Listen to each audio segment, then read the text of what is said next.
Halo teman-teman, selamat datang di Fraction ID, memberikan edukasi kimia yang bermanfaat yang pastinya ada di dalam kehidupan sehari-hari. Pada kali ini saya akan menjelaskan tentang semua fragmentasi untuk senyawa amida part yang ke-12. Untuk teman-teman yang ingin menonton video sebelumnya, dari part pertama sampai part 11, teman-teman bisa cek video sebelumnya.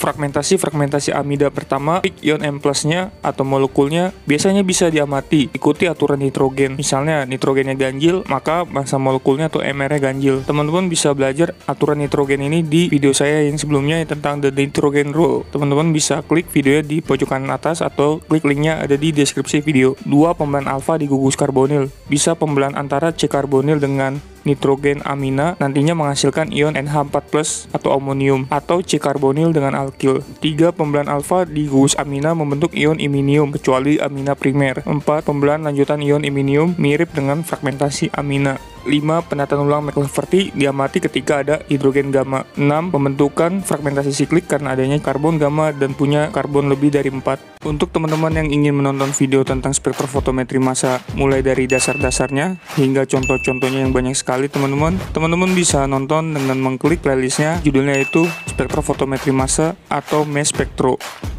Peak ion molekul amida primer versus amida sekunder. Di sini kita bisa lihat teman-teman di mana peak ion molekulnya itu yang amida primer yang paling kiri nilainya itu 87 massa per elektronnya, sedangkan yang amida sekunder yang kanan nilai massa per elektronnya itu adalah 101. Di sini terlihat sekali perbedaannya sangat jauh. Peak ion yang amida sekunder jauh lebih tinggi dibandingkan tinggi dari peak ion molekul amida primer. Lalu kita bandingkan peak ion molekul dari amida primer dengan amida aromatik. Kita bisa lihat peak ion amida aromatik itu juga tinggi teman-teman. Nilai massa per elektronnya itu adalah 121. Jadi bisa disimpulkan untuk senyawa amida primer apabila terbaca di spektrofotometri massa, peak ion molekulnya itu sangat kecil, bahkan nanti tidak terlihat. Pembelahan alfa di gugus karbonil bisa pembelahan antara C karbonil dengan nitrogen atau C karbonil dengan alkil. Amida primer selalu menghasilkan ion spesifik, yaitu fragmen NH2CO+, nilai massa per elektronnya itu 44. Pembelahan alfa di gugus karbonil dengan alkil. Di sini terdapat struktur dari senyawa amida di mana pembelahan alfa antara C karbonil dengan alkilnya. Di sini terjadi pembelahan homolisis sehingga satu elektron di C karbonil dan satu elektron di alkilnya. C karbonilnya ini mendapatkan satu elektron sehingga membentuk ion asilium atau C yang berikatan rangkap 3 dengan oksigen, karena C-nya ini mengikat oksigen yang memiliki elektron bebas sehingga hasilnya seperti ini. Lalu karena ini ikatan rangkap, lalu di sini ada elektron bebas di nitrogen dan oksigen, maka bisa terjadi resonansi, di mana resonansi dari ini adalah yang kanan ini teman-teman. Jadi ikatan rangkap 2 dan ikatan rangkap 2. Lalu bisa juga terjadi resonansi seperti ini, di mana satu ikatan dari nitrogen tadi terlepas dan membentuk 2 elektron di aminanya. Nilai massa per elektron fragmen ini adalah 44. Contoh lanjutan di sini terdapat struktur senyawa dari heksan amid dengan rumus molekulnya itu C6H13NO yang nilai massa per elektronnya itu atau MR-nya itu adalah 115. Kelimpahannya itu di spektrofotometri massa sebesar 0,6%. Jadi ada bisa kemungkinan terjadi pembelahan alfanya itu di A-nya atau di kiri atau di B-nya atau kanan. Misalnya terjadi pembelahan pertamanya itu di kanannya teman-teman, maka menghasilkan 2 fragmen seperti ini. Pertama yang ini fragmennya yang nilai massa per elektronnya itu adalah 44, lalu yang alkilnya itu yang bagian kanan nilai massa per elektronnya itu adalah 71.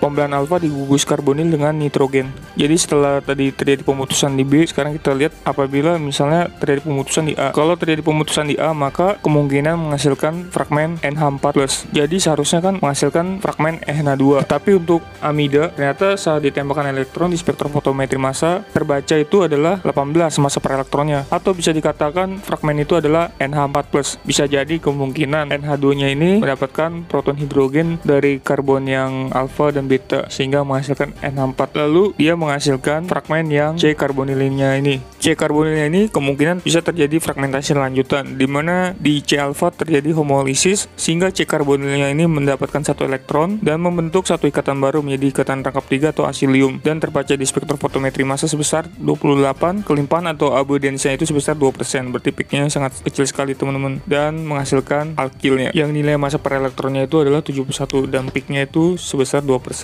Jadi dapat disimpulkan untuk amida primer apabila terjadi pembelahan alfa, maka peaknya itu sangat kecil sekali teman-teman atau pendek. Pembelahan alfa di gugus amina membentuk ion iminium kecuali amina primer. Di sini terdapat struktur dari amida sekunder di mana gugus hidrogen di aminanya ini tergantikan dengan gugus alkil. Kalau amida primer kan NH2. Di sini hidrogennya digantikan gugus alkilnya. Di mana di sini terjadi pembelahan alfa di gugus aminanya sehingga menghasilkan gugus iminium. Lalu gugus iminiumnya ini terjadi pembelahan lanjutan di mana hidrogen beta, kalau kita simbolkan itu penomoran Yunani, di sini alfa, di sini beta. Hidrogen beta berikatan dengan nitrogen sehingga nantinya menghasilkan NH2. Ini adalah pembelahan lanjutan ion iminium yang mirip dengan fragmentasi amina. Untuk teman-teman yang ingin menonton pola fragmentasi amina, teman-teman bisa klik saja video sebelumnya. Lalu iminiumnya ini bisa terjadi resonansi di mana di sini ikatan tangkapnya pindah ke nitrogen sehingga nantinya karbon ini menjadi positif. Fragmen ini terbaca di spektrofotometri massa sebesar 30 massa per elektronnya. Penataan ulang McLaverty. Jadi untuk senyawa yang ber-C karbonil, contohnya seperti aldehida, keton, ester, asam karboksilat, amida, semua kan memiliki C karbonil. Jadi bisa mengalami namanya penataan ulang McLaverty asalkan terdapat hidrogen gamma sehingga nanti menghasilkan alkena dan gugus enolnya. Misalnya terjadi penataan ulang McLaverty di amidanya. Kalau kita misalnya nomorin Yunani di sini alfa, beta, gamma. Hidrogen gamma berikatan dengan oksigen karbonil sehingga nanti membentuk gugus hidroksil atau gugus enolnya ini teman-teman. Lalu terjadi pemutusan ikatan secara heterolisis sehingga nantinya menghasilkan alkena. Gugus enolnya ini memiliki massa per elektronnya itu 59 dan menghasilkan kelimpahan atau ebiodensnya itu di spektrofotometri massa sebesar 100%. Berarti nanti peaknya sangat tinggi sekali dan alkenanya ini tidak terbaca ya, karena kelimpahannya itu atau ebiodensnya sekitar 0%. Amida primer pada penataan ulang McLaverty menghasilkan puncak fragmen besar 59 massa per elektronnya. Jadi apabila teman-teman melihat peak dengan massa per elektronnya itu 59, berarti itu fix bahwa itu adalah senyawa amida primer yang terjadi penataan ulang McLaverty. Fragmentasi pembentukan siklik. Senyawa amida primer apabila memiliki karbon lebih dari 4, maka bisa terjadi namanya pembentukan siklik. Contohnya ini kan C-nya lebih dari 4 ya, 1, 2, 3, 4. 5-nya ini adalah alkilnya. Lalu nanti putus di C nomor 4. C nomor 4-nya ini berikatan dengan aminanya sehingga menghasilkan siklik dan terbaca di spektrofotometri massa sebesar 86 massa per elektronnya. Ini adalah spektrum massa dari butiramin di mana nilai massa per elektronnya itu adalah 87. Peaknya ini sangat kecil sekali. Lalu terjadi penataan ulang McLaverty di mana menghasilkan gugus enolnya ini atau yang nilai massa per elektronnya itu adalah 59. Massanya itu berkurang 28. Lalu misalnya terjadi pembelahan alfa di C karbonilnya ini, maka nantinya akan membentuk ikatan tangkap 2 antara C karbonil dengan aminanya yang massa per elektronnya itu adalah 44. Lalu di sini kita lihat di massa per elektron 18 menghasilkan peak, berarti kemungkinan terdapat fragmen amonium atau NH4+. Di sini terdapat contoh soal yang nanti akan kita bahas bagaimana fragmentasinya. Ini adalah spektrum massa dari N-etil propion amid dengan massa per elektronnya itu adalah 101 pikion molekulnya. Di sini sudah saya kotakin merah. Nanti kita akan cari bareng-bareng teman-teman. Dan di sini ada yang kotak hitam juga. Dan kita lihat yang 18 ini massa per elektronnya berarti kemungkinan terjadi fragmen amonium. Teman-teman bisa catat atau screenshot spektrum massa dari senyawa ini. Senyawa amina sekundernya ini apabila ditembakkan elektron di spektrofotometri massa, maka akan terlepasnya itu pertamanya itu adalah elektron bebas. Di sini yang mempunyai elektron bebas yaitu oksigen dan nitrogen. Jadi teman-teman bisa pilih yang mana yang menjadi positif, yang oksigen kah atau yang nitrogen kah. Nanti perbedaannya adalah setelah terjadinya fragmentasi berikutnya teman-teman. Nanti teman-teman harus memilih juga yang manakah yang jadi positifnya, nitrogen kah atau oksigen. Nanti akan dijelaskan lagi teman-teman selanjutnya. Misalnya terjadi kehilangan elektron di nitrogen, maka menjadi positif nitrogennya 1 dan menghasilkan peak sebesar 101 massa per elektronnya dan menghasilkan 2 elektron yang terlepas, 1 elektron di nitrogen dan 1 elektron di spektrofotometri massa.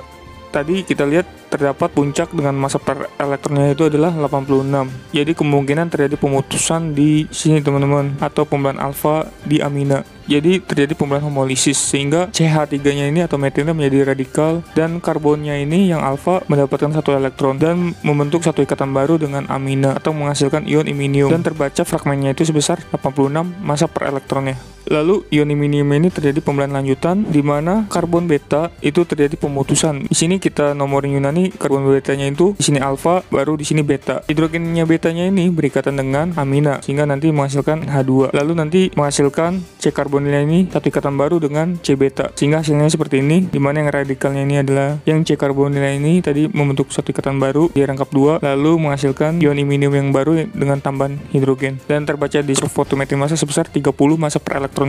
Lalu kita lihat tadi puncaknya itu terdapat 72 massa per elektronnya. Berarti kemungkinan terjadi pembelahan alfa di gugus karbonil di alkilnya ini, teman-teman. Jadi etilnya ini mendapatkan satu elektron menjadi radikal dan satu elektron di C karbonil, sehingga membentuk satu ikatan baru menjadi ion asilium, dan terbaca di spektrofotometri massa sebesar 72 massa per elektronnya. Lalu kita lihat tadi ada puncak dengan nilai massa per elektronnya itu adalah 29. Berarti kemungkinan terjadi pembelahan heterolisis di etilnya ini, teman-teman. Sehingga etilnya ini kan memberikan 2 elektron ke C karbonil sehingga menjadi muatan positif. 2 elektron di C karbonil ini diberikan sehingga oksigennya ini yang tadinya positif jadi dapatkan elektron, dan satu elektronnya lagi di C karbonil sehingga C karbonil ini menjadi radikal, dan etilnya ini terbaca di spektrofotometri massa sebesar 29 massa per elektronnya, dan tadi kita lihat puncaknya sangat tinggi, atau bisa kita katakan puncaknya itu adalah base peak-nya. Lalu kita lihat ada puncak sebesar 57 massa per elektronnya. Kemungkinan terjadi homolisis antara C karbonil dengan aminanya, sehingga satu elektron di C karbonil dan satu elektronnya ini di amina. Aminanya ini menjadi radikal, lalu C karbonilnya ini karena mendapatkan satu elektron menjadi membentuk satu ikatan baru menjadi ion asilium. Lalu terbaca fragmennya itu sebesar 57 massa per elektronnya. Jadi bisa dapat simpulkan untuk pemberian ion positif di oksigen atau di nitrogen tergantung dari nilai massa per elektron yang teman-teman cari fragmennya. Misal contohnya tadi 57-nya ini, berarti kan kita ingin dapatkan bahwa C karbonilnya ini harus terbaca, maka oksigen ini harus menjadi positif, bukan di aminanya ini. Beda lagi kalau misalnya kayak tadi contohnya terbentuk ion iminium, berarti nitrogennya ini harus positif.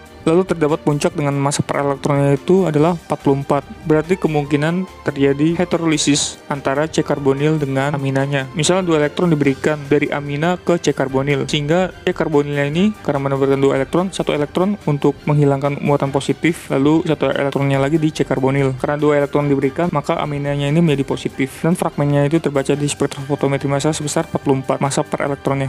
Sekian tentang pola fragmentasi senyawa kimia di spektrofotometri massa untuk semua fragmentasi amida part yang ke-12. Apabila teman-teman masih ada pertanyaan seputar video ini, teman-teman bisa tulis pertanyaan teman-teman di kolom komentar. Dan untuk teman-teman yang ingin referensi materi videonya, teman-teman bisa klik linknya ada di deskripsi video. Dan apabila video ini sangat bermanfaat, teman-teman bisa klik like dan share ke teman-teman kalian. Semoga teman-teman kalian juga dapat manfaat dari video ini. Sekian dari saya ucapkan terima kasih.